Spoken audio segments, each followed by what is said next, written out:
সবাই কি মৌলবাদী।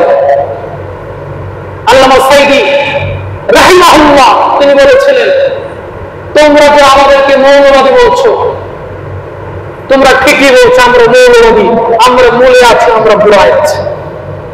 আমরা মূলে আছি, আমরা গোড়ায় আছি। আমরা গোড়ায় আছি, আমরা গাছের গোড়া, আমরা ঠিকই আছি।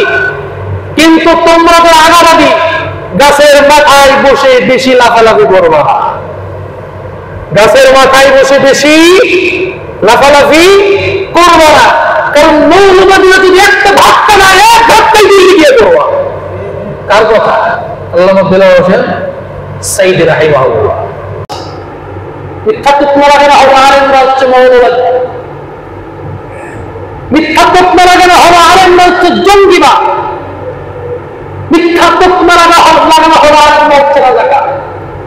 এই সমস্ত মিথ্যা তুকমা লাগিয়ে আলেমদেরকে দাবিয়ে রাখার চেষ্টা করা হবে।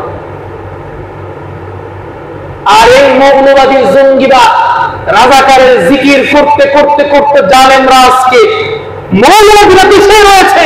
আমি বলি আগাবাদীরা আজকে মামুর বাড়ি বসে ডাল ভাত খাচ্ছে, কোনো দিক কিনা?